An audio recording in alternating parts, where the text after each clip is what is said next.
ladies and gentlemen, and welcome to the August 11th the August 11th episode of Trash Studio. I blame Kirklin because he asked me a question. Kirklin listens live on air. I don't know when the Witcher prequel is. Let me know. I don't know. You tell me. But we'll be reviewing and stuff like that. But yes, ladies and gentlemen, I am Trash Snell, your host. This is the last cast of the week for myself, the solo show. We still have GeekVerse, which goes live tonight at 8:15, talking She-Hulk. I am Brew, ranking the Predator films. And good to be catching up with the boys. We got a bunch of reviews this weekend. I'm doing Boys. I actually have to buy my tickets still because I had looked and there wasn't a single person in the theater yet for it. So I don't think the Kelowna audience is too excited for Bodies. But I am generally, because people have been saying good things about it. I like the trailer. It's 8:24, so I'm always down. Day shift's coming up. We got a retrospective happening, the Joshua Wright pick. So lots of good things happening over here at GeekVerse. An early show I see today, Pickens. Yes, it is even early. I said 1, but I just got things to do as far as I got to edit this. I'm watching the kids after this. I'm on Marvel Alliance later. Check that out. I'm going to be reunited with Brent and Chris here on this very YouTube channel. And then I got GeekVerse, and then I got to see a movie. So today's just a packed day. And luckily I woke up this morning and the main topic was already done. And that's always the best thing. I was like, oh, I like to wait till 3 because it's like usually I feel at that point most of the scoopers, reporters, news, trailers, they've all kind of dropped by 3 p.m. PST, right? So Espub says he's watching Bullet Train today. Very excited. Oh, good luck. Have a good day. Yeah, good luck. It's dangerous. No, everyone go see Bullet Train. Check out our review after. But Bullet Train, just a phenomenal, I'll say already underrated movie with the way it was reviewed, but doesn't matter. It's a great movie. But yeah, I'm doing Bodies. I'm not sure when that review will drop.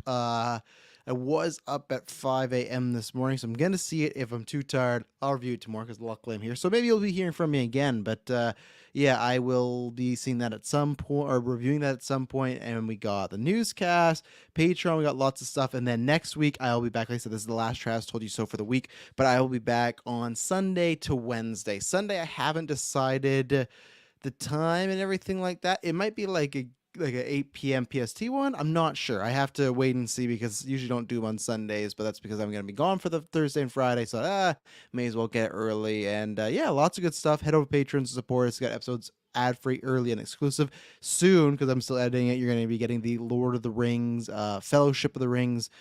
Yeah, Lord of the Rings, Fellowship of the Ring, retrospective, the extended editions. An over 4-hour cast. We're really passionate about that. Really like that. Better Halves is up there. Next week, we will be recording our DC reboot cast. Well, I guess it's kind of reboot, but it's like the next 5 years. I think we're going to look at different angles of if you did a full reboot, whatnot. We're going to do some fan cast, so that's going to be good. So look out for the next bread and butter there. And yeah, just head down in the description below. You get everything, the Discord, the links, the audio links, the video links, the links for our separate episode, the links for the podcast network, which again I'll be on tonight. So yeah, looking very forward to the next few weeks. And then we got She-Hulk coming next week. Obviously that's what we're talking about tonight, is the She-Hulk predictions later on. I got some good ones lined up, but yeah, I'm excited. Got another MCU thing on the way, so should be a good time. But well, it's so funny how I started this week, right? And let's see, Espub saw Studio 66 last night, and it was lots of fun. Very intentionally camping gory. Jericho's in it for like a minute, so of course I had to watch. Of course, you know, that's your I don't know, your Florence Pugh, your Anna de Armas, or Anya Taylor-Joy like we have for the podcast, and you're not wrong. Jen Ortega is fantastic. She's already a big star, but she's gonna be an even bigger star. But I still haven't got around to seeing that. I'm a big Foo Fighters fan. I just have had that on the back burner, so at some point I will. But so today we're talking. The main topic is something that I can't remember when it was. It was either last week or I guess it was this week because I remember. So the felony thing came out, right? And I said to Chris, I'm like, oh hey, like I like we were talking because he shared in the GOA chat, and he's like, right in time. I was like, oh, I just don't know if I have much to say on it, right? Because we've talked about everything that we have talked about before with this. So I was like, I probably ain't gonna talk about it. And then we talked about it a little bit because people in the chat were bringing up. I thought, okay, it makes sense with some of the things we're talking about. So alas, we'll talk about it. Came up again yesterday because it was like, oh hey, you know, they've shot some more things for Flash, etc. But it's kind of the reason there's always Ezra stories still happening, right? But the reason we haven't talked about them that much because there's not too much to add. Even today, there's stuff to add, which is good to hear. There's some stuff officially happening, or not officially, just like it's as official as it gets because it's from Hollywood Reporter, but it's still not official. But it's things that we still have talked about before, which is good to hear at least of, hey, these are the things you could do, and that's what they're talking about. It's not just a, oh, well, Ezra's doing whatever, and they'll do this, and we'll just keep releasing that film. They're having discussions about it, right? And that was the big thing that came out today. So I'm going to pull up the article from Hollywood Reporter by Kim Masters. Warner Brothers weighing in the fate of The Flash as its Ezra Miller problem grows. And obviously, again, it's been growing for a while, but you had the felony thing yesterday, which again we talked about.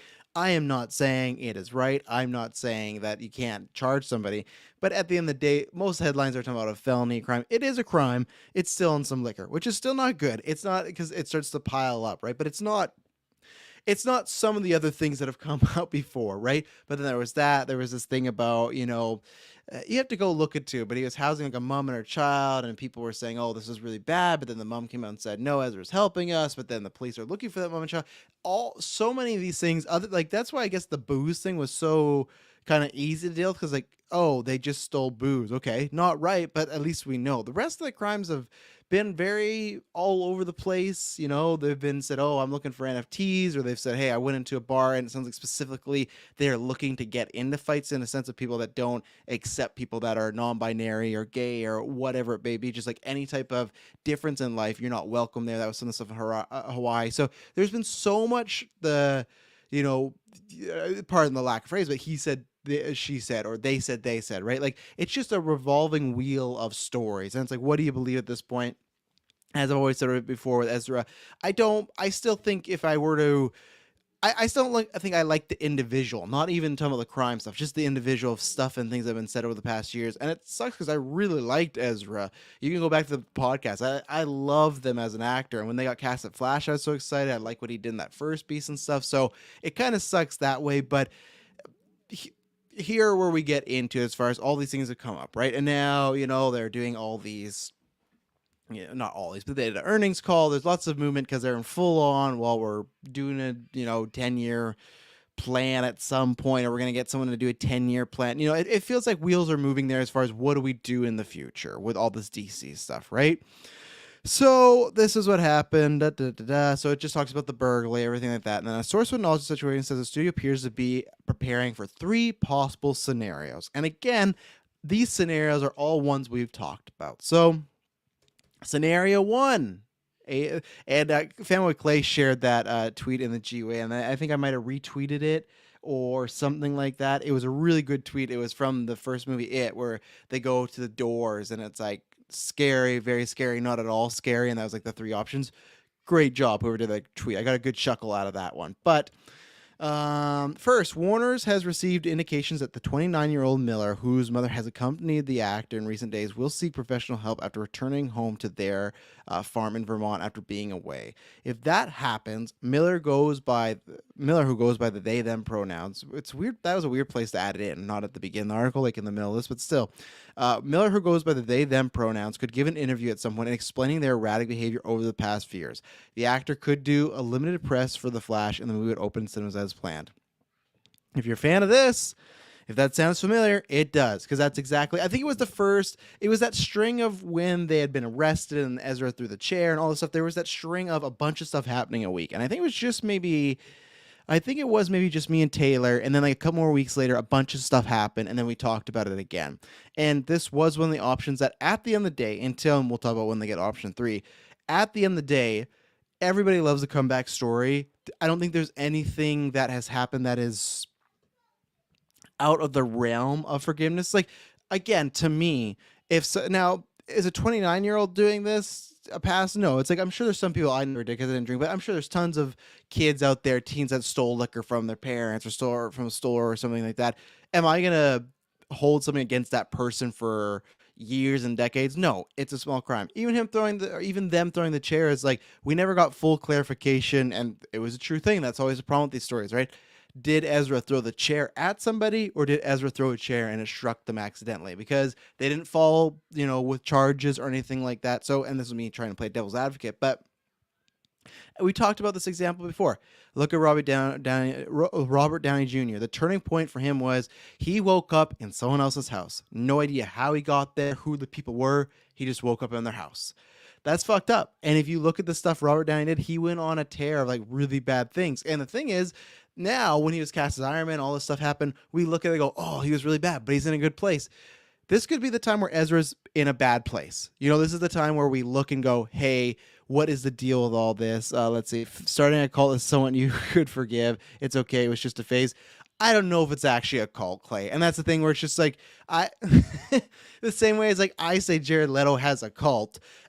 Technically, I guess for me, you can have a cult. I don't really care if it's a cult or fan club or whatever it is. You can have a cult, I guess, as long as everyone's there by choice and they're not doing anything illegal, right? If it's a cult and they all worship cheese, let them be the cheese cult. I don't really care. If it's a cult where it's like these people aren't allowed outside, they're having to marry the same man, that like all this stuff, that's where it's like, what could happen here, this interview? And they say, oh, you're running a cult. And then they go, okay, no. Let me explain what it was. Because I tried so far much like not to get in the weeds of all this, but because of people I circle around with, and plus tons of times I'm on the vodka stream, they're really into this. Look at that report with Ezra and these children, right? The whole thing was, I think it was Hollywood Report, someone put out a report that, hey, this dad is looking for his kids. He's really worried. The mom has them, and Ezra's like holding them, you know, against their will or hostage, or just like Ezra's hiding them. The two first were that woman did come out and say, no, none of that's happening. I'm here by myself and I'm getting away because this guy was abusive and I needed some place to stay. Now, it's a strange situation that Ezra's getting involved in this, but still, that's their life, right? And if that's the case, and the other side of that was the guy had a bunch of domestic abuse charges and had a bunch of like, had a bad record of like, the guy who's looking for his kids might not be the best guy. So that's why even this cult stuff, I think it's a joke, but like, or not a joke. It's fun to joke around about with everybody and everything. Do I really think the guy has a cult, or sorry, they have a cult? No, I don't. Like, and again, what could be a cult? I don't know. And this is stuff that you could easily, not easily maybe, but you could explain away in an interview, right? And we've said that before, where you can do the Ezra comeback tour. And yeah, Kale Richardson says there's tons of non-evil cults. A cult is a non-recognized religion. I mean, we've kind of perverted the meaning of the word cult. 100%. Cult is become, it is that, like, I think what happened, you can go back to 69. Once Charlie Manson and everything happened, that was labeled cult, and obviously there was a satanic cult and demonic cults. I'm agreeing, like, I would never start a thing called a cult. I would never call our listeners a cult. I would like, that's not something I want to do, but it is, because like Caleb said, it is a bad term now because of so many people that have been associated with that word cult, right? So I don't know. But here's my thing. I think Ezra is a troubled individual, but I don't think they have a cult that's going out doing bad. I think they have definitely made some mistakes. They've made some questionable things. I don't care about, as this whole thing started back in the day with that videotape of him semi-choking the girl. I don't care if it was playing around. And same thing, there was something where, and I never knew the person, but I hated the excuse, and to me, it does kind of show who you are. I won't say, but there was like a wedding I was at once. Someone got drunk, and they were arguing with a woman, and he pushed her for no reason. And then everyone just wrote, oh, he's drunk. Doesn't matter. And if that's not the way you are in real life, then you go get help and you never drink again. It's not an excuse. Now, again, you never see that full video, so maybe she hit him, yada, yada. But for me, it was always weird of, okay, if I've said this before, I don't drink. So if there's ever a video of me striking a woman, I couldn't say shit because I was drunk, this and that. For Ezra Hill, let's say he was drunk, or they were drunk.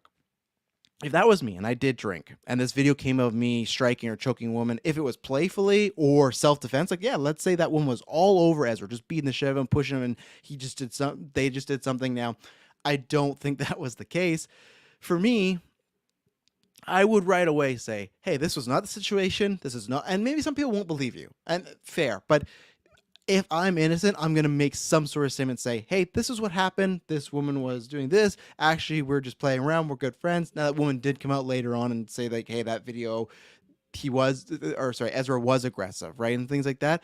But you don't know, is like, it took years. And that's the problem with all this Ezra stuff. It's all like, there's so much time in between it, and people change their stories. Like people that filed those police reports, but then they want to take them back. And it's like, do they get paid off, or are they just lying? You don't know. And that's the thing with Ezra, where so far all this stuff, and you could easily just chalk this up, like if they want to an interview, to drug or alcohol addiction. And right away, as bad as it was, like I gave my example, the next day, oh, I'm sorry, I was drunk. And they didn't, I don't even think they did apologize, but people apologize for them. And then people go, oh, they were drunk. That just happens, you know? I don't agree with that because I don't drink. I still think you should hold yourself to a higher standard, and that shouldn't be the get an excuse. And I know drunk does, like, alcohol messes with your mind, right? But then at the same point, it's like, get some help in that situation if it's messing in your mind where you strike women or do something like that, or people that have, celebrities said racial slurs or things like that. I know many drunk people that don't hit women or you start using racial slurs just because they're drunk. That's just more because they've taken their guard down and they're letting it loose and stuff like that. So do I agree with that of like an excuse? No, but at the same time, it does happen. There are people that it does ruin their behavior and they can come back from it, and maybe they want to be better. And I want to try and give that people the benefit of the doubt. And that's the same world will, right? They'll want to try and do a redemption story. Now, what I would do is, let's say they do this press tour and, I'm sorry, all this stuff. Okay, you're trying to make the change. Now, if something happens again, I either believe you less as far as you really need more help and like don't buy your own shit, or this was just a lie to get you through the Flash movie, right? Just to get it out and everything. So we've said that before, that you can easily do that press tour. And that was the report in this interview, right? Or the report that was the report in the report. That was in the report that he was with his mom, they were with their mom. I've said this before so many times. I'm so used to calling Ezra the former term, just because that's how I knew them their whole career. And plus it was strange because for a while they were like, they didn't care. They said like I was a they, but then, you can call me whatever. And now it's more stern. So I'm always trying to train myself to be better at that. So they're with their mom. The hope is they go there with their mom, whatever the situation is, whatever the mom's lies on, if they feel Ezra was right in doing things, wrong in doing things, that she helps Ezra. And this was a report I think it was last week, where Warner Brothers had reached out and tried to get Ezra help already. So when we always went, and that's why we don't know the whole story, right? Of, oh, they need help. Why aren't they getting help? Why isn't Warner Brothers doing anything? It sounded like maybe they were trying to do stuff behind closed doors. Do I still think they should have put out some statements? Absolutely. But they could still kind of say this by putting out one big ultimate statement that, before we were trying to help Ezra, we were trying to get them the help they needed. We were working with them. And now we feel we can comment on this, that this is not the individual we worked with. And this does not show anything on the work of our other actors and actresses. This is the Ezra issue, but now we're dealing with it and they're on the different side and they're being better and stuff like that. You can easily do that tour. Yeah. They get the help.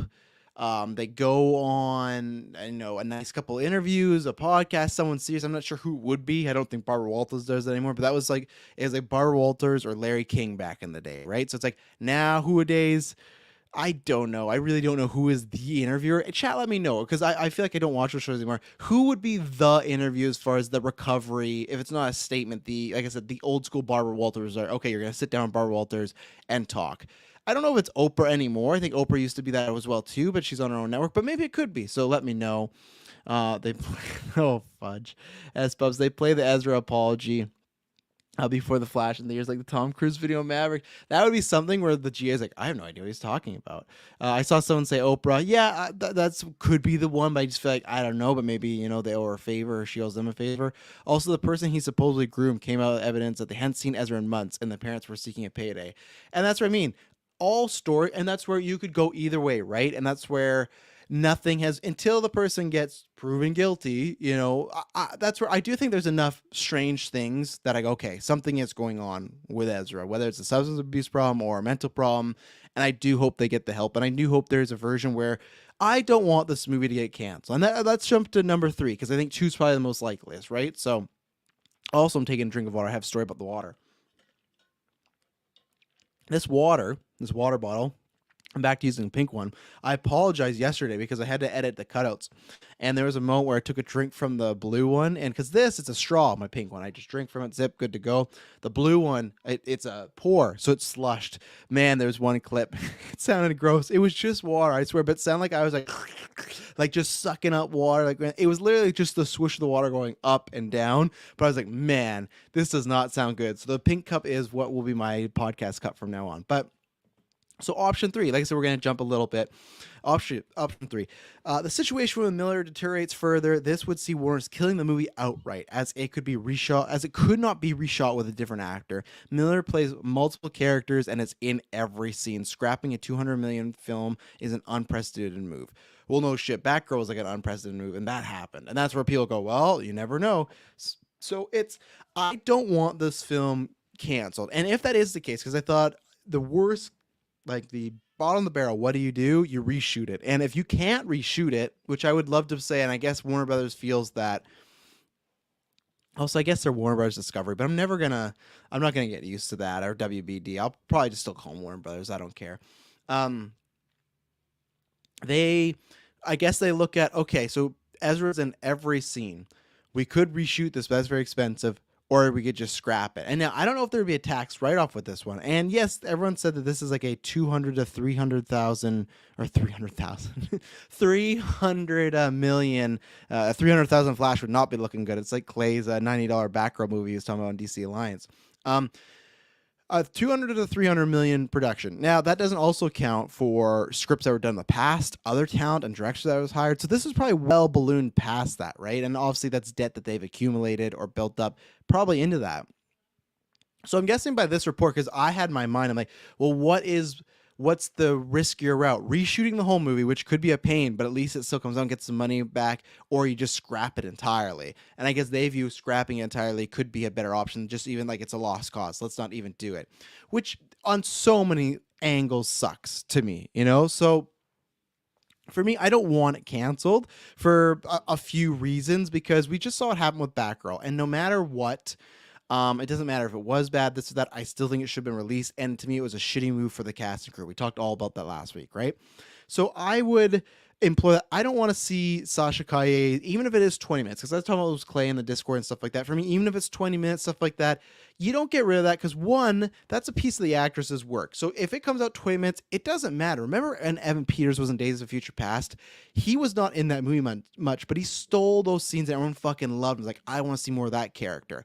So even if, let's say, they cancel Supergirl, which is something that we talked about yesterday, right? If they cancel Supergirl, that movie, and they don't have any more plans for Sasha, she could still be in this film, fucking kill it. And then a bunch of talent agencies will be like, let's get her. Let's do something with her. They didn't use her. Like, they're not using her anymore. They just let a star go. Let's, swap her in with this. Let's put her in this project. For her just as a star-making vehicle, that can happen.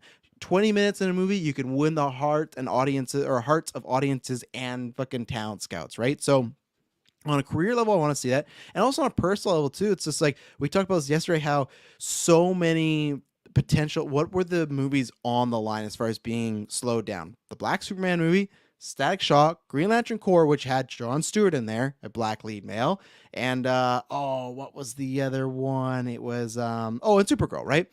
All films that had creatives or lead actors that are people of color, or women. And that's where you go again. If you cut this, not only is it her, Andy Muschietti, who is a Hispanic director, another film of a person of color leading the charge, just like Batgirl with those directors, just gone again. That looks even worse optics with all these other films being slowed down. And also for me, again, it's still 20 minutes, but there will be some kid. And even then, there will be some, for Clay, you always talk about you want to see Latino superheroes. There will be some kid that is Latino who, is not like you, who's jaded by DC and been through the core and everything like that. There will be some kid who is Hispanic that will see her on the big screen and go, wow, that is me. Even if it's for 20 fucking minutes, this character who is a derogative character from another one is, Superman and Supergirl, seeing, wow, Supergirl, one of the most powerful characters in the world, is Hispanic. That could be me. I could do that. And again, these are little kid terms, but that's what you want. You want the hopes, you want the dreams, you want to inspire. Like, look at Spider-Verse. I know it's a whole movie, but to me, I think you want that. So I don't want that taken away. Of course, my bias, my personal thing is, hey, I fucking Michael Keaton. I want to see Michael Keaton. If I go from Michael Keaton was going to be in 1 to 3 to nothing, that would be my maybe like breaking point with DC, as far as like I could rarely be excited. I would be as jagged as Clay is sometimes on DC, and I'd say I could not handle if I could not see any Keaton. And that's the Travis isms, right? And I think that would be, now if they say, hey, we're getting rid of Flash, but we're going to put Michael Keaton in Batman Beyond or do something, sure. But there's still like, and all the reports have been like from the Batgirl and Aquaman was, oh, Keaton's in it and it's confusing, right? And that's obviously why, for other reasons why it was confusing. But with the Flash stuff, none of it's confusing because the movie sets it up. And two, all since the very first Flash test screen, all of them have been, hey, Keaton's really good in this and people really like him. There's been multiple, who got the most applause? Keaton. And yeah, there's nostalgia there, but it's still like, if he, there's nostalgia, but there's times where we've seen people come back and you go, they just don't got it anymore. And it's great to sound. And I never thought that with Keaton, because Keaton's so passionate about Batman, right? Whether you like his take or not, you can tell, hey, this guy loves that character. So for Travis, yeah, I do not want to see Keaton get cut. But for the real life stuff, I think the people of color option is not good if you were to just take that away from them, as far as Sasha and Andy Muschietti, and then just everybody else. I don't think it should suffer for one person's screw up, even if it got too bad. Like the only case would be, and that's where 3 is, if it deteriorates, right? And again, we talked about this on GeekVerse. I think if there's a murder, if there's a really bad assault or something like that, and so far all this stuff has been very in the middle, and there's not been that one big, okay, he hit someone with a car. Like there hasn't been that big just smoking gun of we can't fucking release, or like Kevin Spacey. And I'm not saying this was happening with Ezra, but looking Kevin Spacey, dozens of reports of sexual assault to either just people or minors at the time. You can't you can't put out a film with that press, and that's where they could reshoot that, right? So I get what they mean, where there is levels of crime, there is layers as far as having bad behavior or being a bad person. And I don't necessarily, I think Ezra might be an arrogant person. I think Ezra's always said this, might, I think, kind of be an asshole, but I don't think they are maybe a bad person. I don't get that vibe. I think they're, you can be one of the same and stuff. And sometimes they don't even know how they're being. There's times in life all the time, right, where you might get in a fight with somebody or something like that. So you're being an asshole. And from your point of view, you don't think that, but you go, oh, you step back, go, maybe I am. So I don't want to see it canceled at all. So even if it got to a point where there was more bigger crimes, but somewhere in the middle where it wasn't enough to push, like delete it or get rid of it, I would just in that press tour say, hey, and just say exactly what we're all thinking. It's unfortunate what's going on with Ezra right now. They can talk about, on set, they weren't like that, blah, blah, blah. But either way, they go, it's unfortunate what's happening right now. But the rest of the cast and crew and us, we poured a lot of work in this. And it's not just about Ezra. Now, yes, Ezra's the main star. They are the Flash. But there's tons of other people involved with this, behind and in front of the camera. You could literally, and I'm not saying you got to do the Tom Cruise opening of, oh, well, this is why, but I'm saying in the lead up, because Andy would get asked, oh, what about Ezra? That's all I say. This film is important to me. It's really sad and unfortunate what's going on there. I hope they get the help. And, I worked with them and they seemed like a decent person. I didn't have any issues with them and it was a good time, but now things have changed.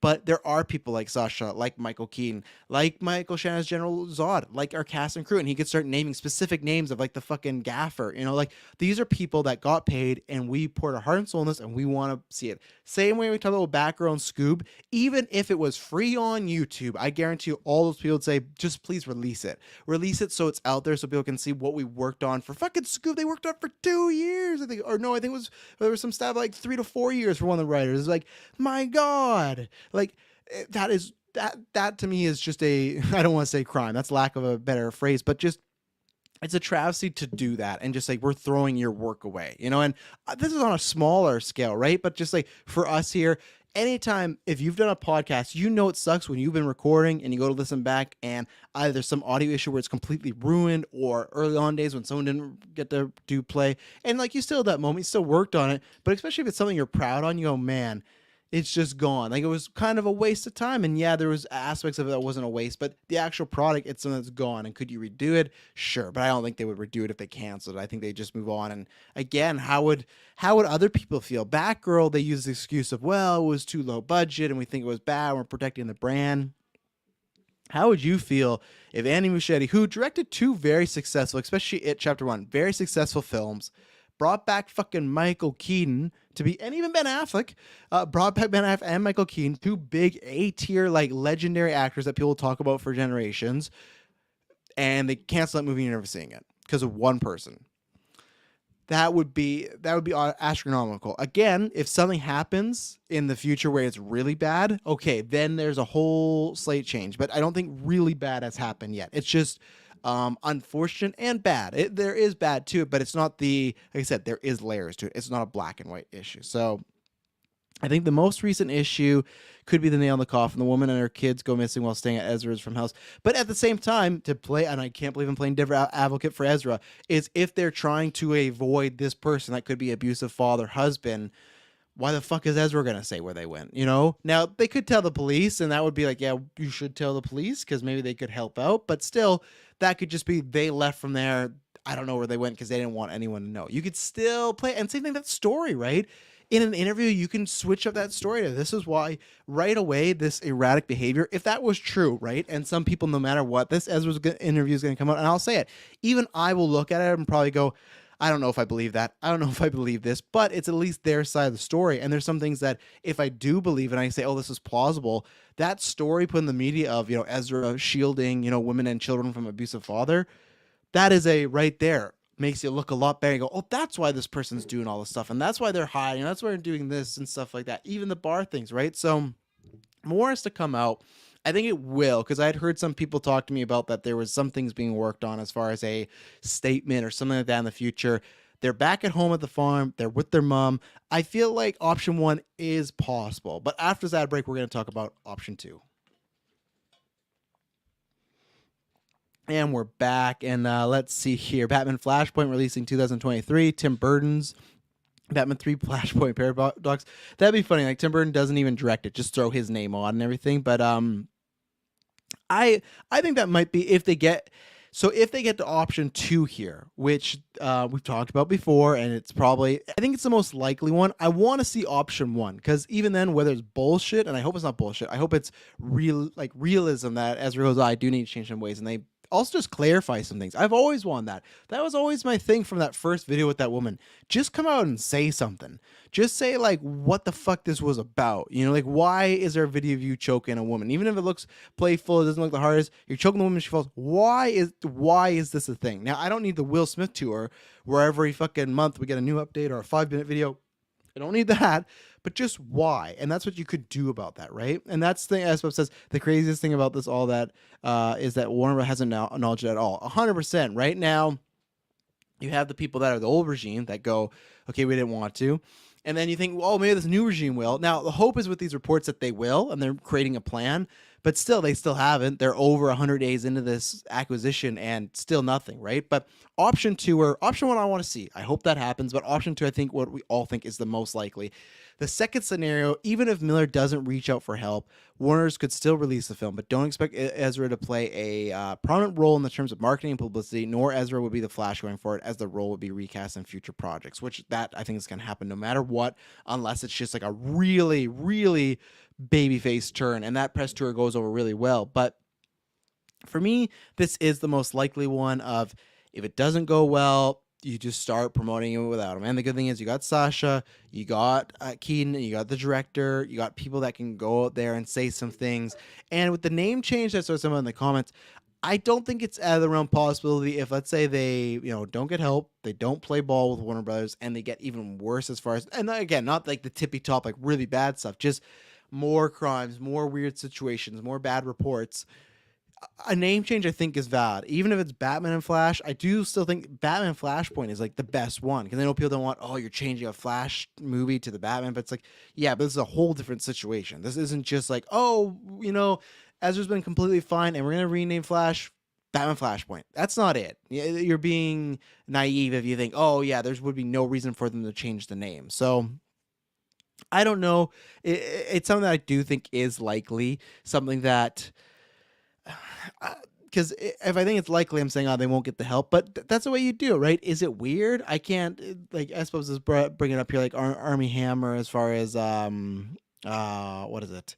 Death on the Nile, and talking about how they marketed that, where you'd see him a little bit, but not all the time. That's super weird. Like, that situation, he was a part of an ensemble, right? And I realized now yesterday I've spelled Army wrong, because, oh my God. And the cast, so my whole life I thought Armie Hammer was Arnie Hammer. And I think I still have it in the YouTube, I still in the podcast, and at one point I had it as Army, and I corrected it, like, it's not Army, it's Arnie. Oh, I do it all the time. So there you go. Not a spell, well, I guess a spelling mistake, but just a mindfuck mistake. But anyways, how do you do that with the main star, who's in describably every scene and has multiple characters? I don't know. A very, very sticky situation. I think we definitely will hear more about this. And then there was this thing that was going around, and a couple other people I talked to who said they had seen it. So it wasn't just S-Bubs in the Discord. There's other people, in our circles that are like, yeah, I've seen this, and, asking some people around if it's true or not and everything. This was a tweet from a account called Undercover Audience. Now, we don't know exactly their scooper level. They've definitely got some stuff in the right here before. But the other thing was they were hired by, oh man, Ezra Miller is innocent as trending. Didn't even know that. This is a one that I think was it's followed by Big Screen Leaks and someone else. So they have some history of being right, and they're followed by some of their scoopers. I'm going to say, just like what S-Bub said, just like the source I talked to, take this with a big grain of salt. But you never know. And I'm going to read it out, and we can talk about how bullshit it was. Or not bullshit. Apparently, Zaslav got outvoted on Tuesday with regards to the Ezra situation. The majority of the board wanted to indefinitely shelve the Flash, but Zaslav was against it. So he's called another meeting in today. Sounds like there's a shouting match happening right now at Warner Brothers. And then it continued on. Zaslav doesn't have confidence and is worried about Aquaman too. He fears Aquaman might turn out to be a major dud and might be delayed. So he doesn't get rid of another major property off the DC slate. So he called in another meeting today, but things quickly went tits up. And that last, so he doesn't want to get rid of another Okay, so that's the idea as far as his. I will say, this report to me does not sound real. I think there's aspects to it real, but let's say if this was the idea is he wants to get rid of Aquaman, so he also doesn't want to get rid of Flash. Funny that you'd get rid of Aquaman and not Flash, I guess, because obviously you got Amber Heard, but definitely I think less controversy and has a $1 billion predecessor, right? But it's been going around and other people have been talking about it. Now, what I will say does not, like, this whole thing sounds hyperbolic. So when I first read it, I'm going, I don't think so. I think it just sounds too out there. But remember what ended up being true, that when Matt Reeves was going for the Batman, him and Warner Brothers got in a shouting match about their plans or something like that. Like, I guess now it kind of come out that the rumor was still that they were wanting him to maybe connect to the DCU and still have Affleck attached to it, and he wanted to go a different direction. They had a shouting match, and they didn't talk for 2 weeks about doing this. New management, different person, but these things do happen. I'm sure they happen in other studios, right? Too, right? So the fact that there's a shouting match, I don't know about that, but it's not out of the realm of possibility. Luckily at GeekVerse, we've had disagreements and problems. We've never led to a shouting match, which is good, but like, you never know. The whole thing about him being outvoted on the board, I don't know if that would even get to the, like, I guess it could get to the board, but it's just, if it sounds... It just sounds too specific for somebody that might, like, that's not a Hollywood reporter or not a, and I guess there could be someone with a source that works there and just like texting like, oh man, they're having a shout match about this. I heard this. Some of this could be true and there could be validity to this, but I just don't believe it. And I also don't believe the Aquaman thing. I think that to me is too far fetched for me that he wants to shove Aquaman. Now, again, never say never, because if 2 weeks ago you would have said, hey, we're hearing rumors. I did it the same day, right? Hey, we're hearing rumors Batgirl's going to get canceled. You'll never see it. That was, Travis told you so, or Travis told you started. I'm copying Clay. Travis told you started that week. I threw out on the hashtag on Batgirl. First week of the show, got a big one wrong because I thought there's not a chance. So right now I'm telling you, there's no chance in hell, but there is. That's what I would say of, like, on paper, no. Like, Momoa is still big. James Wan's a valuable director. It's coming off the biggest DC film of all time. And again, I would not buy the whole, oh, we're going to change plans, we're going to reboot, so we got to shove it. Just release it. Take these next 2 years, because you know what you could do? Let's say if I was in this office, and let's say this was a plan where they were his ideas, hey, this is not looking good, we're going to shelve it. That's not good for the future one, for any reboot, because that means just any project that doesn't look perfect, you're just going to shelve or get rid of. That is, to me, some of the worst leadership. You're going to have some fine or normal ones. The same way as, like, maybe not Thor Dark World, but even Thor Dark World. Look at Thor Dark World. On this podcast, Taylor loves that movie. He has it rated very high in the MCU rankings for himself, Someone like me who, I love Ant-Man and the Wasp. And so many people say, oh, that's fine. It's a skippable chapter in the MCU. You got to put out movies that can't just be an absolute banger. And this is me saying if this report's true, which I don't think it is, or at least the entirety of it, especially the Aquaman part. You got to have some things that are just fine, and things could pop. Look at fucking Venom. Venom, to me, those movies are not good. They're not good movies, but they're super successful and people love them. They enjoy them. They have a good time. They like Tom Hardy as a character. They like the Eddie and Brock dynamic, the Eddie and Venom dynamic, and those had, I think, better test scores than Batgirl. So it's just like, That would be a terrible way, especially too if you were. That's where I would lose my fandom of Flash getting shelved. I would like understand it a little bit because the other sort of stuff, but I would be hurt, and that would hurt my fandom life forever. My business side of like, okay, strip that all away, anything from a business, ditching the sequel to the biggest DC film of all time. That would be one of the most that would be the most idiotic move you could maybe do. Maybe the only one behind that would be they sold DC off to somebody, and even then that could be more because maybe you got a bunch of money. April Darkness says both Venom are masterpieces, and that's exactly right. I would no way agree with April. I would say that, hey, I think you're having some really good pills, but she thinks that, and other people love it. I know other people do, and that same thing. I've just come to, hey, Venom and Morbius, those films aren't necessary for me. I wish Sony wouldn't be releasing them, but at the end of the day, they are, and they're making money. I can't. Them doing Venom 3 and Venom 2, I can't tell them in good conscience not to do it. I can say, hey, what are we doing here? That's where I am with Fantastic Beasts, right? When that box office keeps dipping and dipping, and the fan base is dipping, and fans are saying these aren't good. That's where I go, okay, what are we doing here? Why are we making 3? Why are we going to make 4 and 5, which doesn't sound like it's happening anymore? Why are we going to do these things? There's all these signs of it not working out, so let's scrap it. We're Venom, even if it was the worst reviewed fan-wise and the reverse review, like a cinema score, like let's say it was negative F, let's say Rotten Tomatoes was a flat-out 0, but if it goes to make what the first Venom, I think it made like 800 million, the second Venom had the biggest opening of last year for a Marvel film other than Spider-Man. It beat all, like Black Widow, Eternal Shang-Chi, it beat those. So that's where you couldn't, if he's just looking at Aquaman, and what was the quote? And if this was true, right? The quote was, he fears Aquaman might turn out to be a major dud / might get delayed. A major dud. And here's my thing, and this is where it's all, all subjective. Talk about Ray from, the Flight cast and stuff, but I loved the first Aquaman. I don't think it's the greatest film of all time, but it's such a fun adventure. Just it reminded me of like Brendan Fraser's The Mummy, as far as just I'm having a swashbuckling good time. I like these characters. Here we go. I also don't think Amber Heard would take down Aquaman 2. Is it going to hurt a little bit? Sure. But most of people just chalk it up to divorce drama. There's bad things on both sides. I don't think it would take down the movie, especially because it sounds like she's not even in it that much, even before. So it's just like, I don't think there's been worse people in movies that haven't taken stuff down. And I just, from what I saw from the first one, I think people could say they don't like it or something greatest, and I guarantee you, there's some people on the planet, right? But I think people that at least don't have an agenda wouldn't look at Aquaman and just say it's a major dud. You could say I don't like this tone, the style, the comedy, what they're doing with Arthur Curry, but say it is a major dud. To me, a major dud is terrible acting, terrible effects, terrible score. Like, it's all those things. It's Texas Chainsaw Massacre on Netflix. It's something like that. I cannot believe for the life of me that James Wan, who had to direct a film where the co-star, second co-lead, died in the middle of this film and somehow scrapped together a piece of movie that was a great send-off and felt good. There's no way you're telling me this guy who had a shoestring budget that directed Saw in a fucking one room and a fucking warehouse where they had cars and just sheet to make it look like they're driving. There's no way you can tell me he made a major dud. There's no way. S-Bub says major dud is Fantastic Four or Fan Four stick, which I agree with, but not even necessarily, because I still say that first half of the film is good. The first half, there's something there. Like, it's not outstanding or anything, but it's not like there's still something, even in God, I can't believe I'm going to say this. I think that for me, the closest of a major dud is Suicide Squad 2016.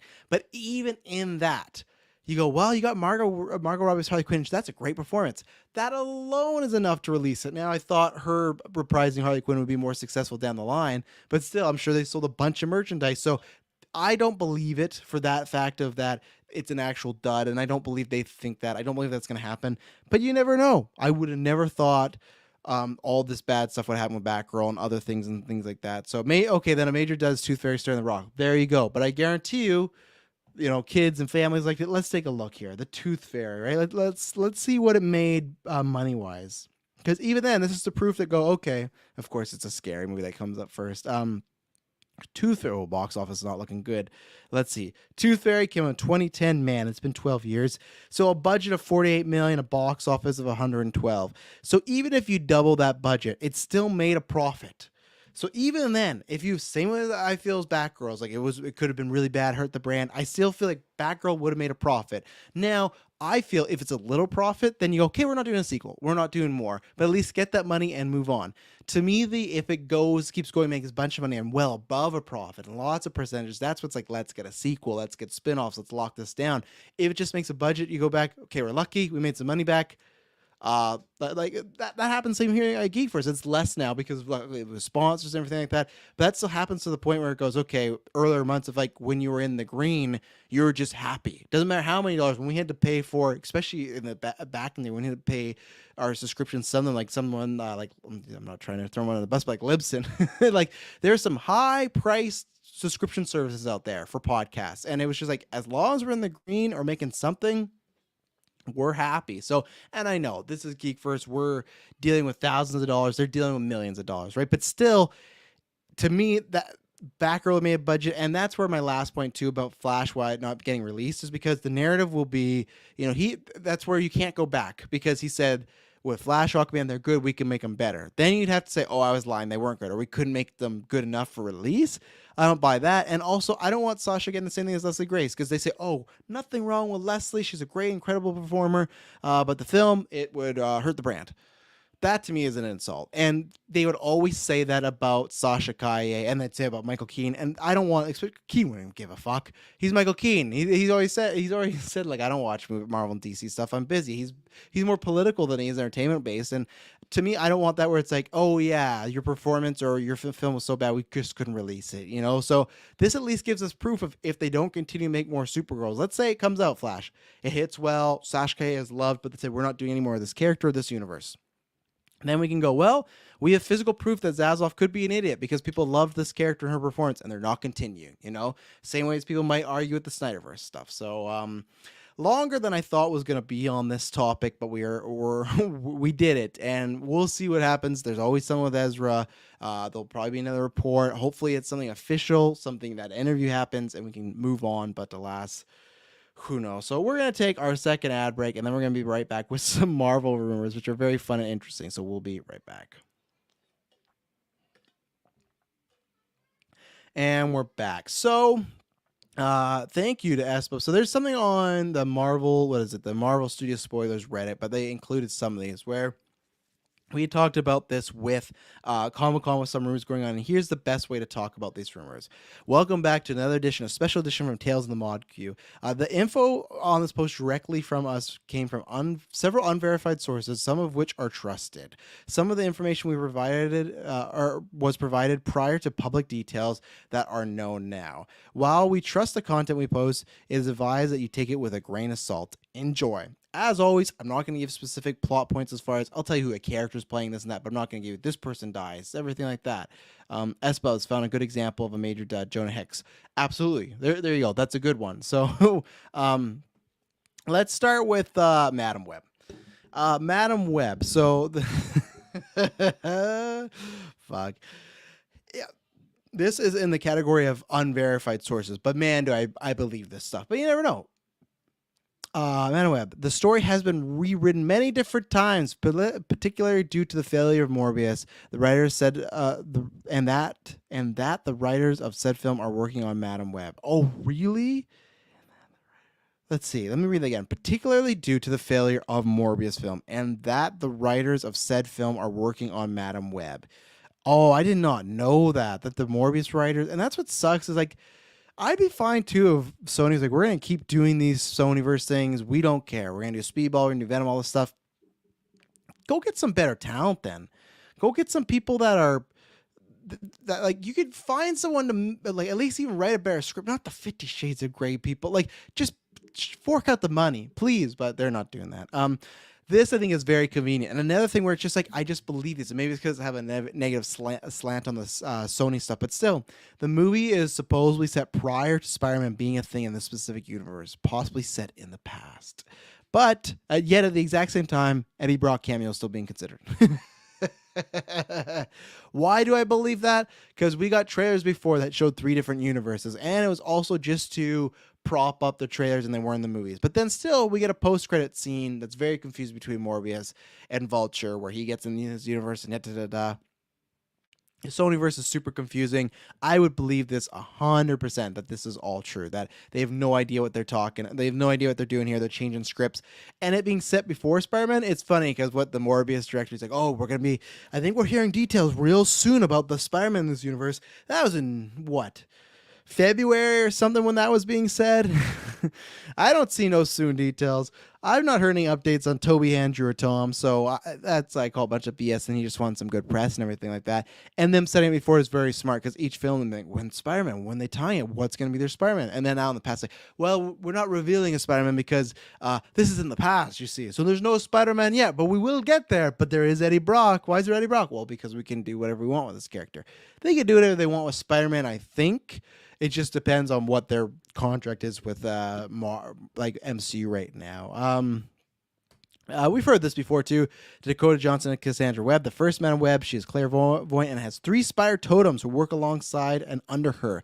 They're specifically referred to as her spiders. Sydney Sweeney will be playing the second Madam Webb, Julia Carpenter, with Isabel Merced set to play Anya Corazon and Celeste O'Connor as Maddie Franklin. Not sure which character Emma Roberts is playing.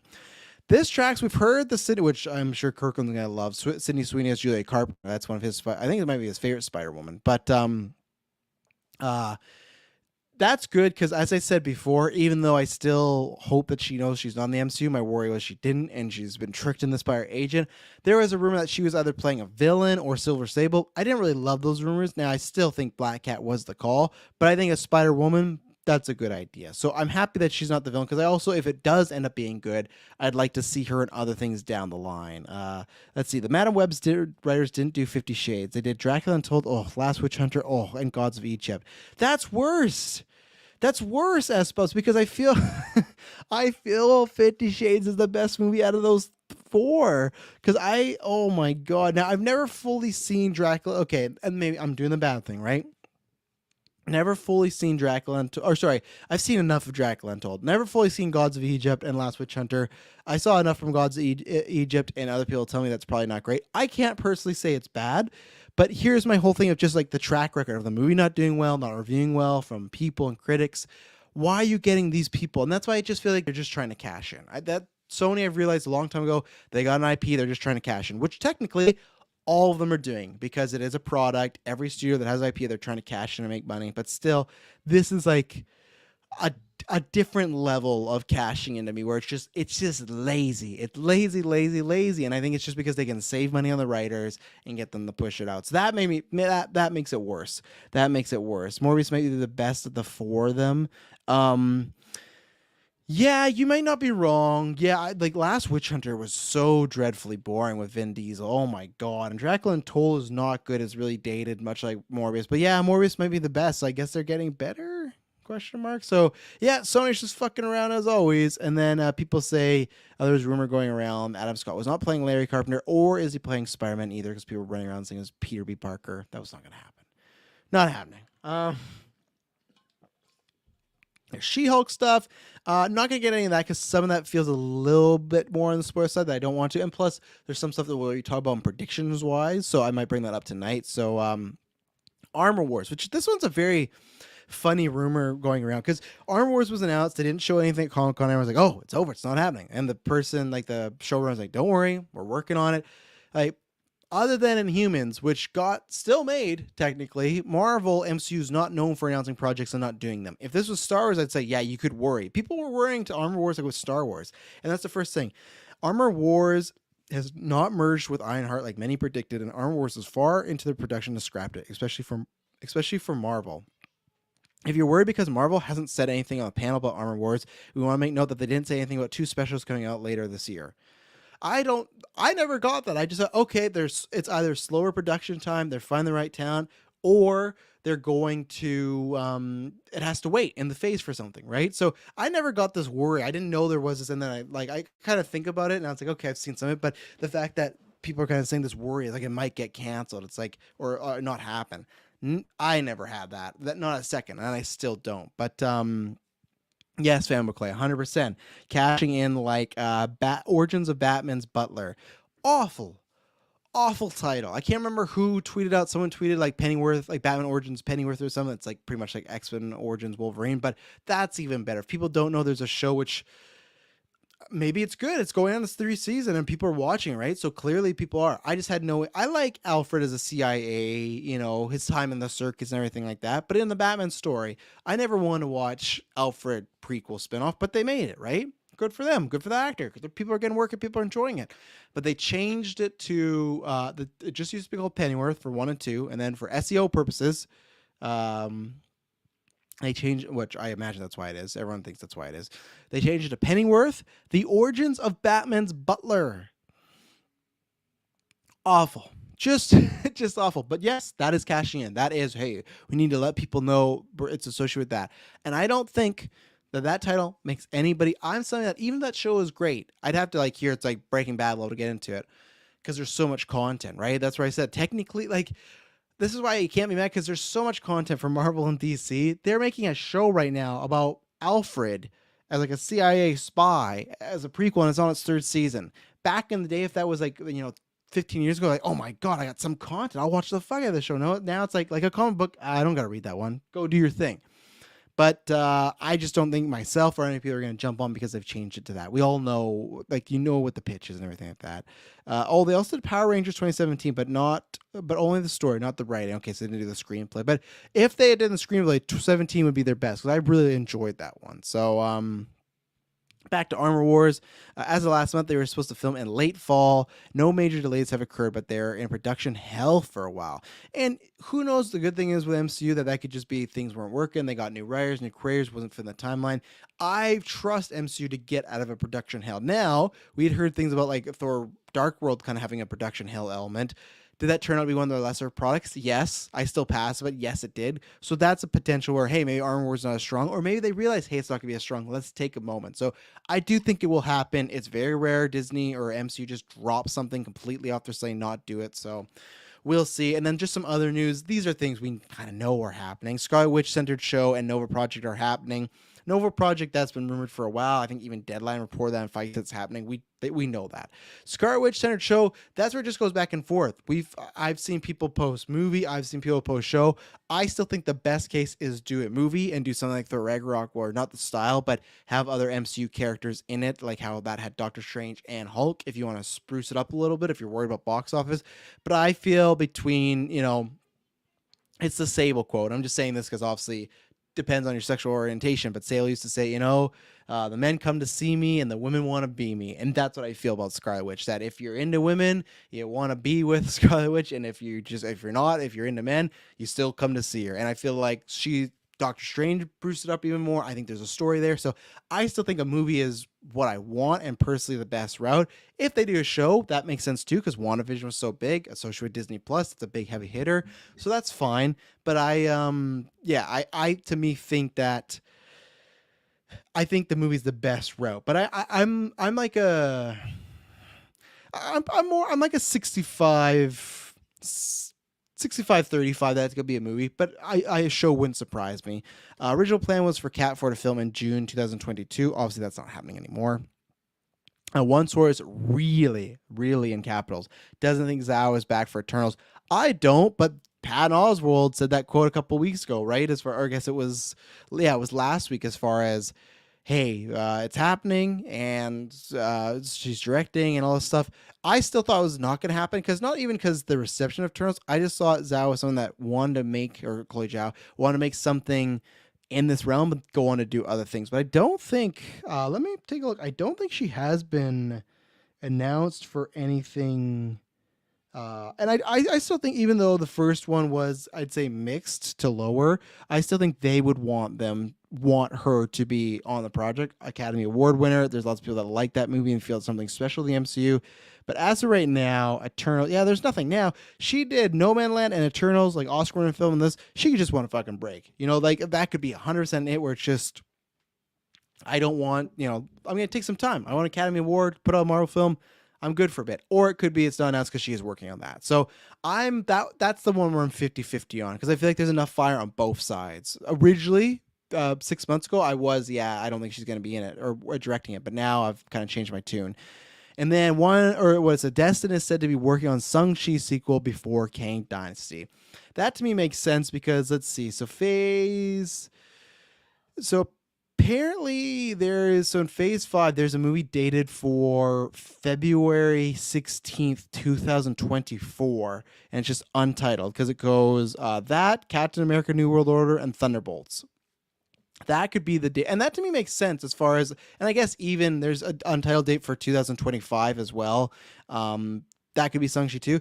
That to me makes sense because there's a lot of time. That's 3 years now till Kang event. Well, it's because I always keep thinking that the Avengers films are 2026 and they're not. They're 2025. So that means they got to be making Shang-Chi really fast. So there is a world where they could be doing Shang-Chi 2 and then he jumps over to does Avengers. I say like Avengers, you need a lot more time. But at the same reason, that could be the reason he's doing one, right? Is he could go, hey, I really want to keep doing Shang-Chi. So I want to do Shang-Chi and then an Avengers film, and then I'm going to be done, or post-production, whatever, maybe media, and someone else can do Avengers. Or even if they pitch, it's like, hey, we want you to do these two things, but we want someone to do Avengers to take the pressure off you, stuff like that. Because at the end of the day, let's say if Secret Wars comes out and people go, King Dynasty was the better one, they can bring Destin back for the next Avengers film or next crossover film, right? So it's not like, it's over if you don't give it to him. I think he's pretty happy. He was directing some indie films, he went on Shang-Chi and now Avengers. I think he's A-okay here. So I tend to believe this because I thought it would be odd that we didn't get a Shang-Chi 2 before Avengers. It's going to be a tight squeeze, but they're likely still working on it. So, or they likely have already been working on it. So, yeah, I think that's what's going to happen. And then with that said, One Trusted Source said the following about the 7 slotted untitled slots. Shang-Chi 2 confirmed. That was already confirmed. Deadpool 3 confirmed. Yeah, World War Hulk film. Again, people have said that could be a Disney Plus show, but this one says confirmed. Eternals 2 confirmed. And then the 3 guesses were Thor 5, Doctor Strange 3, and Black Panther 3. I think you're getting Thor 5 for sure at some point, even if it's a send-off. But I don't think it's a send-off. I think you get more. Again, Thor was as big as Ragnarok, no, but it's still biggest domestic opening or biggest domestic for a Thor movie, and it's lost a lot of like China and stuff like that. Doctor Strange, why wouldn't you make it? You just made 900 million. Black Panther 3 depends on this one, but I think it's going to be successful, so we'll see. As long as there's not a lot of FX in the sequel, I think they can make it happen before Avengers. Shang-Chi, I don't know. It depends. With Shang-Chi, like that whole third act was FX, right? So that's tough, but yeah, that's some updates on some Marvel rumors, stuff like that. Some good little tidbits there. Who knows if they're true or not? There's some stuff in here on the BS meter feel good about. Some stuff I don't, but we will see. So our next topic, just a mini one about Oscar Isaac. So he had given us, I should try and see if I can find the whole, he was kind of not cagey on it, but let me get the full quote here. But he was talking about Star Wars, right? And the reason this is big because I remember, and this is like something that happens with a lot of actors, right? Where even with go back to Daniel Craig, he makes Spectre. Let's see, he makes Spectre. Oh man, oh gee, he makes Spectre, and then he says, I don't want to do this. Like, I'm done with Bond. I would rather, like he said, slit my wrist and do another Bond. And then after he kind of talked about like, oh, well, the reason I said that is because like I had done this grueling production, everything like that. And I was just tired with it. And in that moment, if you would ask me to do another Bond, I'm not going to do it. Oscar Isaac, Ridley's been pretty quiet, but Oscar Isaac, yeah, I'm going to get to that, S-Bubs. Oscar Isaac sounded the most negative because Ridley was quiet. John Boyega had problems, but it didn't sound like he had problems with like not wanting to do Star Wars. He was just having a problem with his journey and things. I think he was told about his character route was going to go, and it didn't happen. He felt a little mismanaged, right? And I think his quote was that he just felt like people were using his race to promote the movie instead of actually giving him a story and a character art, which I can see. I'm not going to say like from my point of view of the white man. No, I just mean like there's moments in that I think Finn is great and I think does have a story. So it's like I don't think it's all bad. I think it did help your career a lot, and I think you shined a lot in those films. But if he feels it didn't go right or was talked to a different way, hey, that's the case. And the good thing, Star Wars seems to try and put a nip in the bud of that. Other studios, if there's problems, it stays a problem, it permeates. Sounds like like he said that him and Kathy Kennedy had a conversation. So whatever you want to say, they try their best to say, hey, I'm really sorry about that. Whether it's true or bullshit from their point of view, sounds like they try to hose down the fires, which is good. But he's kind of said, it doesn't sound like he's doing IP stuff, but I still think we could see him back as Finn. But Oscar was the most negative. And I remember, like S-Bub's quote here, he said, I'll never do another Star Wars unless I need a house. And S-Bub said, sounds like he needs a new house. And that's the two routes you could take it, right? Where, okay, he just wants for the money, but I don't think he needs the money. And I think this quote is, when you read it out of context, it's just like, I'd be open for it. That's where you go, okay, he just is open for the paycheck. But I do believe that now enough time has passed that he goes, okay, what if I was asked, right? So this quote, I'll bring it up here. He was talking to somebody, and then what happened was they were talking about, they didn't have the first quote in here. Let's see. Yeah, no, it didn't have the first quote in here, but the first quote he was kind of talking about like projects or stuff like that with people. And he's like, yeah, some people come up to me about Moon Knight, but anytime people see me, there's like Star Wars. They'll just say Star Wars. And he's talking about like, it's flattery. And I think he's kind of feeling nostalgic and just kind of realizing, because I imagine when you're in the thick of it, you don't know what's going on. That's the same thing in our lives with everything, right? Our job, our life, same thing with kids. That's why I try to, I plan my podcast schedule around them, because like when you're in the thick of it, those moments go by fast and they age so fast. So even this, I'm sure this part of me realized, man, I was part of Star Wars, one of the most legendary, iconic film franchises. The trilogy, no matter quality, good or bad, people are always going to watch shows because they had those original actors in it. And he goes, and this is where I feel good about the quote. He says, I don't know. I'm open to anything. You never know. He was asked about returning to Star Wars. I have no real feeling one way or the other. I'm open to any good story. Time is one thing that becomes challenging. As you get older and kids and all that, where do movies fit in? If there was a great story and a great director, and Lucasfilm president Kathy, he just said Kathy, came to me and was like, I have this great idea, then I'm so open to it. And then they just, it's dramatic turnaround. And it is a turnaround. Everybody, and as Bubs, you're on point. Everybody remembers and everybody can change, because Han Solo, or God, Harrison Ford was like that, right? Famously wanted to be killed off in Empire. George didn't give him that. Wanted to be killed for Return of the Jedi, didn't kill him that. And then when he gets his first chance at Star Wars Force Awakens, kill me off. I'm not going to do it. But he still did it, right? And there's many times where it sounded like he was over the franchise, but he still came back. Yes, there's money involved. But even things like, I think there was a feeling when he was doing Force Awakens stuff that it felt like he had even talked about how he was happy. It felt like he was good with it then and ready for it. And that's why I always hated this fucking excuse too. I think it's just bad story writing and bad like screenplay, as far as, oh, they killed off Kylo because Adam Driver's done with these movies and doesn't want to do them. Doesn't matter. People change their mind all the time. What happened in 10 years if you're like, I'd really like to do Kylo Ren again, or Ben Solo and stuff like that. So as Luke Skywalker says, no one's ever really gone, for the most part. I think there's some things that if they have a very terrible experience of like, look at something like a Rock and Vin Diesel, which I don't even think that's never, like I never say never, but something where on the set where you just have a major problem with somebody. No, this just sounds like maybe he was churning a machine a little bit, didn't like it. And I hope it does happen. That's one of my biggest wants with Star Wars right now, is more post-sequel content. Whether it is what Kathy says is, hey, all these movies we're doing are post-sequels. Great. Give me that. And I do want more of these characters. It's this weird thing where I hate this narrative where it's like, oh, well, we did the sequel trilogy, and just like the other ones, we're going to bring them all back when they're older. No, that was not the biggest mistake, but it's like George didn't want to do a sequel trilogy, right? They bought it. He started writing the story. But to me, if there was going to be a sequel trilogy at some point, I do wish it was a lot sooner, because the biggest reason we wouldn't have lost fucking Carrie Fisher.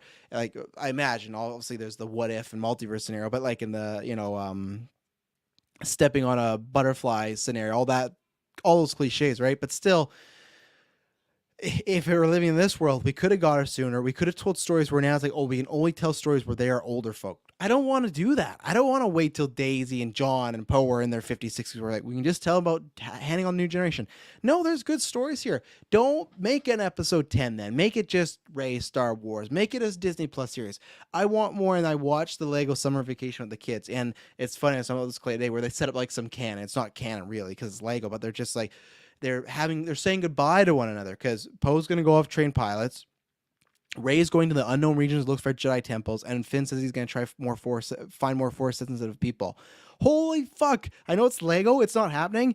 I want all that. Give me a fucking Top Gun show with Oscar Isaac as Poe Dameron. Yes, I know that's kind of like what Rogue Squadron could have been, but still, do Rogue Squadron with him in it. Like, I want that fit, and that's where you could do like a great Lord of the Rings thing. Where imagine if we got 3 projects, if they were movies or TV shows. Top Gun with Poe. You have Finn becoming a Jedi, learning more of the Force. Maybe did some Force Skype calling with Rey. Not the same way as Kylo. Hey, that's still his lady. But like finding people, maybe that's where you can. What is her name? It was someone in the chat helped me. The woman that was another one like Finn that broke off from stormtroopers, and we all think that she's Lando's daughter, and he's like, let's find out. Now they might be covering that on the show. Was it Lana Calrissian? I don't know, but maybe Kennedy was right. Maybe Star Wars stays on Disney Plus.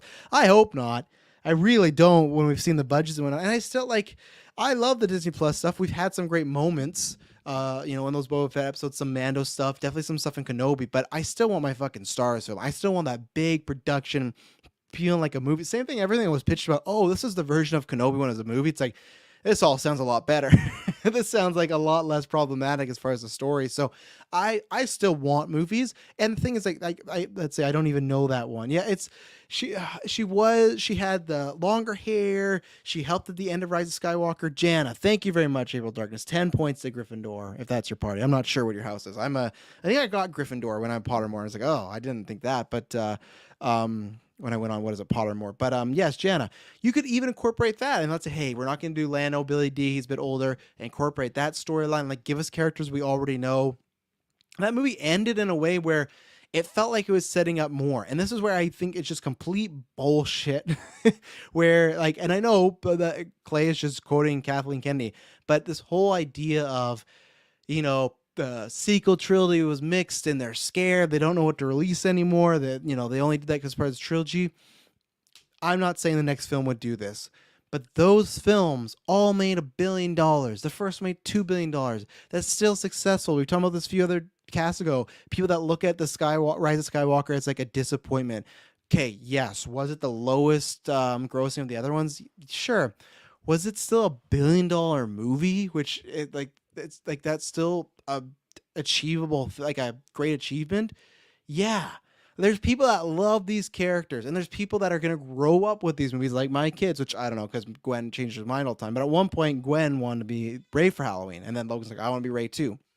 We got to watch Rise of Skywalker, because we haven't watched that yet. I imagine when we do watch that, she's going to change her tune and be like, I'd like to be her and everything like that. But there's going to be people that grow up with this, and there's people that still want to see these characters. Just because the sequel trilogy had some problems does not mean I don't want to see these characters. They set them up as, Jana trying to find out where she came from with Lando, and Poe didn't really get much of a setup. Finn, he's a Jedi now, or he has the Force. What's after that? Rey has her own lightsaber and her own path. Like, they set up a sequel. They set up continuations, and I do think they will happen. I'm hoping, but if it's just the Disney Plus, I don't know. And maybe that's where, the Poe one I could see, but maybe that's where Oscar Isaac is into it. Because, I did Moon Knight. If we did something like that for Star Wars, great. Let's do it. So, I don't know. It's just to throw all that box office potential away. And here's my thing. You do the Rey film. The same way, I still think they were wrong to do it as far as, hey, we put out Solo as a failure or a disappointment. Let's put out Kenobi on Disney Plus. No, I don't think they should have done that. But technically, still try that then. Do the Star Wars movie with Rey. Try to make it great. And if it doesn't succeed, okay, then we will keep these characters Disney Plus. Because maybe without the Star Wars, like episode 9, 10, these characters don't mean as much. But I still think, I don't know about them separately. If you're doing separate, then I could see Disney Plus shows. But especially if they're back together and if it's like an episode 10 scenario and you don't even call it episode 10, I think you'll make a profit. You'll at least make a profit. There's things to do with these characters. And if, for whatever reason, if the only way I can get it is Disney Plus, then fine. And I still like Disney Plus. I think you can tell and do great stories on there, but I just want still some of these to be theatrical. So we'll see. We'll see what happens. Maybe he's been talked to. Maybe that's why he's throwing it out there. I hope. I just want more sequel content. I want more stuff with those characters. If we don't, sure, we got some stuff, but I felt like lots of those sequel characters had to do a bunch of wrapping up of the original movies. And I kind of thought that's what The Force Awakens was for. Is, okay, we wrapped up. Let's get them on their own journeys. And they did kind of have their own journeys, but I feel like they were still so tied down, especially with Rise of Skywalker, to redo events of the first films again. Let's get these characters in fresh stories. Like what some stuff, like even Obi-Wan had some moments where, okay, it was shadowing or echoing other things, but still, like, let's do some of that. Let's do, what we didn't get to see with Luke, let's do that with Rey now. So we'll see. We're gonna take our last break and then get on to our last topic, which is some AEW. So we'll be right back. And we're back. So so this is the time, everybody. If you are a non-wrestling fan, you can tune out. I will be back next week talking some movies, TV shows, everything like that. Just remember, Sunday to Wednesday, I think 3 p.m. I think the Wednesday, because I think Star Wars Alliance will be back to being live. I'll probably go earlier like I do again this day, but always just watch the social medias because that's where I'll tell you what's going on. But AEW happened last night. I guess as always, I should bring up the card, right? Because that's the best way. But the biggest thing is, I got two of them that are the biggest thing. CM Punk came back, which is great because there was some reports there. If you don't know, he came back, and I'll try to tell it's the best I can for non-wrestling people, but he came back, and Pickens is here. Yeah, Pickens is always here for it, so I appreciate it. I'm sure April is too, because I know they watch wrestling and everything like that, and S-Bubs is just here for the stories. But for the story, there's a guy going from wrestling a long time ago. He came back, and after this big return, he gets injured. Broke his foot. He won the title. And sure, it's scripted, thing like that, but it's still a big moment. Wins the title, breaks his foot. Didn't know when he was going to be back. At Comic-Con, he was doing interviews saying he was healing, but his foot still hurts. We're like, oh, it's going to be longer. They have a big pay-per-view coming up in September that is in his hometown. And let's see. It was not looking good. But then yesterday, they had the main event, Quake of the Lake. What an event name. They had this event, and it's Jon Moxley versus Chris Jericho. Really good match. They did the whole Jericho came back as Lionheart and stuff like that. And what I loved about it is Dean Ambrose. Fuck, I still do that too. And I knew it was Jon Moxley before, but Jon Moxley said that he won like the fighter, the wrestler, the guy from the Heart Dungeon. Because Jericho's character is like turning more pompous and arrogant about costumes and music and like a very like over the top type of character, right? Where he's like, I just want the wrestler back. And what I loved about the match was it was like that the whole way. And it's like once he realized he couldn't beat Jon Moxley because he's like in his prime, maybe a better wrestler or fighter, right? He resorted into the old like the Jericho Appreciation Society. All his friends and he had nobody cheating with him the whole match. And then like the last 5-7 minutes, people are helping him cheat because I like that character development. Was just like, you know what? That's why I've shifted. I am older. I can't beat this guy. So yeah, fuck it. I'm going to cheat. I want to be world champion. Didn't happen. Jericho got a fucking really bad knot. If you look at the cut, man, it was deep and he was bleeding good. Him and Brody, they were bleeding bad last night. And Jericho, as you could tell, because after the match, they're doing their shenanigans where they're beating down Jon Moxley. He's holding like a shirt or a towel up his head. Usually wrestlers just want to bleed and feel it and it looks better for visuals. I think this was like, fuck, I'm a little worried. I'm a little worried right now about this blood. I can't actually see. But he beat him. Really solid match. I'm glad they didn't do it for the pay-per-view. I'm glad they did it for TV. That's a perfect TV main event. And then after, because Jon Moxley comes out, Jon Moxley has the title. CM Punk comes out for the save. If you don't know, so they're doing like UFC where CM Punk was champion. He lost. They did an interim championship. I'm 50-50 on it, but whatever. That's where they're going with it. So sure, it's a little bit different than WWE. I still think I get why they didn't strip him, especially because he had just won it. But either way, comes to face down because Jon Moxley is the interim champ and CM Punk is the current real champ. And they got to have a title to unify to see who's the real AEW champion, right? And what I love is Jon Moxley, and I said this a few weeks ago, or I guess last week, because I've only been doing this for 2, where I prefer Jon Moxley chasing or like this in like an antagonistic role, because there's been times where I remember he faced Darby, and Darby is like this, smaller baby face that they gotta, have the comebacks, and he's always a smaller guy. And Moxley was still a good guy, a baby face at that point, but he took more of that antagonistic route in the match because it made sense for that. And I think this makes sense where they have a face-to-face, they do respect each other, but what does Moxley do? Just shoot him the bird. Middle finger in the face, takes the title, gets out of there. And I love Claudio, the what is it, Blackpool Combat Club. He's just like, yeah, he's fucking bro hugging him. Like, yeah, you showed him. Him taking, I don't think he's going to be a heel, but him taking more healer slant, I like, because that's what I was really enjoying with the Combat Club was him and Brian were just beating the fuck out of people, and they are wrestling good guys, they're wrestling bad guys, and even the good guys like, no, we're just gonna beat you up and you're gonna respect us for it after. And that's what I liked, that edge. And I feel whenever he's champion, he like loses some of that edge, even though last night I felt like he had it with the Jericho match, the promo, and this he's always had this, but right now it feels like he has a very much like I don't give a fuck attitude. And that's what I love about Jon Moxley. So I've been a fan of Jon Moxley for years. He was my favorite member of the Shield. I was some guy that knew who he was before. Going back this, I remember watching, because it was such a big deal, oh man, CM Punk went down to FCW at the time and wrestled Jon Moxley, and it's on YouTube. I think it's still on YouTube, and I remember watching it in my mom's, like when I was still at my mom's house on my little laptop, like, wow, this is crazy. So it's just that, he likes to do certain things the same way as when he left WWE. He wanted to be the death match guy, right? And I like death matches in like spare like placed out. I hated that almost every one of his title match had to be no DQ, had to get weapons, had to get blood.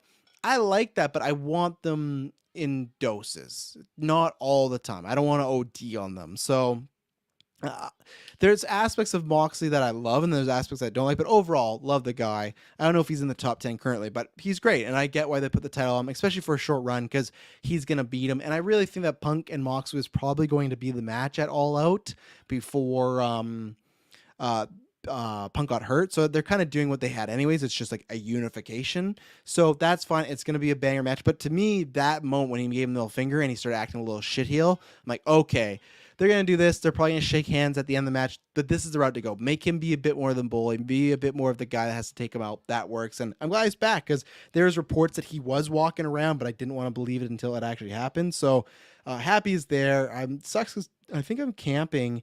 What was it? That weekend, a long weekend. So I'm not going to see it live, which is fine. It's disappointing, but I know it's going to be a great match, but I know Punk's going to win. So I'll have to stay away from spoilers and watch it. But yeah, that's really good. Oh, then I'll get the results. So yeah, the coffin match, that was good. It makes sense. It is getting a little repetitive as far as, I guess actually I should skip to the other one. But oh no, I got the results from 2021.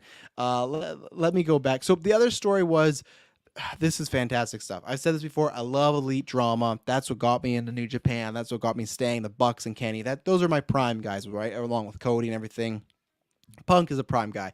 Undertaker is my all-time favorite, but I might say that Punk is probably getting up there or higher now in that and everything like that. So we'll see. But anyways, their whole thing is, we talked about this last week, Hangman saved them, and they had this big feud, right, where it was pretty much like friends group disagreeing. But in wrestling world, when friends group disagree, it's not like they don't text each other, they get mad, they just fight. And they chose Kenny's side, they beat up Hangman a bunch, and they even said this, where they go in this locker room, and they are talking about, hey, there's going to be a trios tournament, and we're going to, we need a partner, right? So it's the Bucks together, and they need somebody. And they go to Hangman, and I love this. They go apologize, said we were assholes, and maybe people were right. We were being jerks. We did all this, but we're really sorry, and we have your back now. But then I love where it doesn't take down the Dark Order, because he's like, oh, I really appreciate that. You guys are still, not still my friends, but we can become friends. I appreciate you giving the olive branch, but these guys are also in the tournament, and I'm not teaming with them. I'm just supporting them in their corner, and to do that, I can't team with you. And he says the reason I did this is because when all this shit went down, they were there for me while you weren't. And that's perfect, because it puts it back in the Young Bucks' face. Like, yeah, we were assholes, and we don't deserve to have Hangman Page with us. So obviously the trios is like, they could have been the Hung Bucks, but it's the Bucks and question mark. Next week, it's looking like Kenny is back, and oh my goodness, it sucks too, because I might have plans during it, but kid you not, I will watch the replay, and we'll be talking about that next week, because Kenny Omega is my current favorite wrestler. I definitely, not prefer, but definitely height of Kenny Omega was that 2.5 years in New Japan, where him as the leader, and it's breaking down Jay White, Cody, Kota Ibushi. That stuff was great, and I feel like we got a taste of that a little bit. I feel like he was doing a bit of an over-top, eccentric heel, which maybe was needed at the time, because they were all kind of doing that, and it's tough because... And I think that's why it's tough, because in Japan he can turn heel and the crowd will boo him. He can't just be the twisted bad, just a bad heel, bad person here, because people will cheer it. So I understand completely why he did that, because this crowd's not going to cheer him as almost like the cleaner Kenny Omega, because people fell in love with the cleaner, like myself, right? I can't boo him. But when he's being over the top with his suits and what he says, and he's kind of being a bit more cheesy and campy, you kind of go, oh yeah, fuck this guy. So I understand what him and the Bucks were doing. I can't wait. The trios tournament, it was a strange, there's a couple people missing. There's the team the Trustbusters who just got put together. That's kind of lame. But there's a couple matches up in there that look really, really good. I'm really excited for that. I think the trios title is a great idea. I know it's going to end with Kenny and the Bucks winning it. They should, and I think they go on a good run. I want them to versus the Combat Club, the House of Black, which that won't happen because Miro is going to cost them. They did a great promo of Julia Hart touching him, and he's like, "No one touches me but my wife, and I'm coming for you." Because this whole past weeks he's been deciding, should I join them, should I not? And I like that he decided I'm not going to join them, and I'm just going to destroy this group. And it's like, cool, awesome. So we'll see where that goes. But yeah, Kenny back next week. I'm surprised the team, it's like Andrade, Dragon Lee, and Rouge. Really good team. I'm surprised those are the guys they're facing round one. I feel like they should be facing the Trustbusters and just kind of like job them out. But whatever, that's what they're doing. So we'll see. Because I think Andrade, there's a few people that, yes, always people go back and forth with some guys go, were they used better in WWE or like WWE NXT or now? And like Andrade, I think, is one that in NXT used better. In WWE, maybe not so much. So it's kind of a crossover. But I feel like Andrade could be used more, could be on a higher pedestal. But I think also Tony just signs too many guys. And I think that is an issue. So after that, we just got some Luchasaurus Jungle Boy stuff. They're just building up that feud with him and Christian Cage. I really like that. They showed Luchasaurus attack a bunch of officials because they were getting mad at him and trying to stop stuff. So they're showing he is kind of being more heely. I think that turn's going to happen. So yeah, we talked about the House of Black interview. I have nothing to add on. All added. So there's this thing going on with Wardlow with Jay Lethal, Sanjay Dutt, and Satnam Singh. They have this group, and Wardlow beat him at the Battle Bats, Jay Lethal, and he was just like, I want to do it one more time. I have no interest in Jay Lethal's fine, but I have no interest in this group that they've put together. It's just there's nothing interesting about it. So yeah, this whole thing, it looks like, he wanted to fight all three of them. FTR came out, really nothing to say there. It's like, okay, this is just like a fine little placeholder feud until they get both Wardlow and FTR something better to do. Oh god, I'm about to talk about another group I don't really care about, where it was Absolute Ricky Starks. I don't know why they even put Absolute. I get it, but Ricky Starks versus Aaron Solo. This is just establishing more Ricky Starks as a babyface. I'm very interested to see where they do go with him as a babyface. My natural progression was going to be make him a heel and push him to the top. Maybe that will work. It's just they have a lot of different baby faces right now, especially now with Bucks and Omega going back to babyface. I will say that I think in the long term it might have not been the greatest idea, but if anybody could prove me wrong, it's Ricky Starks, because Ricky Starks is really good on the mic. He's good fire ups. He's very charismatic. So I could be wrong. I'm not 100% on this. This could just be also because they're doing another heel factual Stokely. MJF, I'm sure, has to come back at some point. So I feel like maybe it's just, okay, we want him to be like a younger baby face, but we'll see. But yeah, it was just the Factory is a group I don't really care about. It was like from Cody's school, and they're just always together doing nothing. It's QT and his guys. They're just like a job squad, pretty much. They went on Dark. Cool. He's having a feud with Willie Hobbs, and Hobbs just like, you better take care of business. And Starks beat them, and now Hobbs is pissed, and it's just leading to Hobbs and Starks, which at all out would probably be a pretty good match, but we'll see. Jade Cargill versus Madison Rain. Jade Cargill, I think I've talked about her before. $1 billion. She's great. The presentation in the ring. Good thing about her is when she started, I was like, I get why, because the look, she does have her presence, but should we skyrocket her so quickly? But she gets better and better in the ring. I don't think this is one of her best matches. And that's one of the things where Madison Rain is becoming a coach for AEW. And it's a thing where she said like they were going to focus a lot more on character and promos, which is good, because I don't think Madison Rain has ever been like the greatest wrestler. And this match, like I said, was a good match, but it wasn't one of Jade's best. And I don't think Madison Rain is that technical one that's going to train a bunch of women to be the next greatest thing. But she definitely is an asset. But I thought it was good, could have been better, but I thought they gave it a lot of time. So I was pretty happy about that. Let's see here. It sucks. Tony Storm and Thunder Rosa apparently like teased their next match and everything like that. And because what happened was it was going to be Thunder Rosa versus Chris Statlander, and Chris Statlander has fucked up her other knee. She's one person that has a brace on her knee. She came back. She wasn't back for that long, and now her other knee is injured. And it's just, man, she's going to be double braced, and it sucked. And Tony and Thunder had a good match. I didn't need one again right now. I think the route with them would actually be a triple threat match would be good, like spice it up a little bit, and then maybe do another singles. Like we just got a singles at the last pay-per-view, and I almost feel like now if you do a singles, Tony has to win this, or Thunder, like Tony just doesn't look bad, but it's just she just can't beat Thunder Rosa, right? It's like 2 times in a row, so we'll see. But I think a triple threat with like her, Britt, and Thunder would have been great. So yeah, that was AEW. Pretty much that was the biggest things was Punk and Omega. Looking really excited to see what Punk says next week, and that build up to Moxley. Gonna be a great match. And then Omega. I don't know if I want that first or last, but man, I cannot wait to see the guy back. So yeah, that's everything for Trash Told You today. We will be back next week. Obviously, I'm gonna be back tonight with double dose, I guess, Marvel Alliance and GV, but I will be back podcasting. So thank you as always. Again, I talked about this yesterday. Grateful to everyone in the chat and people that watch the show, because you guys, like I said, this week create a whole nother topic. The day where I had light news, you guys and gals were just throwing stuff in there to talk about, and I very much appreciate it to take some time out of the middle of your day. Or if you listen to the podcast after, again, thank you there because you're supporting us there. So thank you, and until next week, for Travis Told You, it'll not be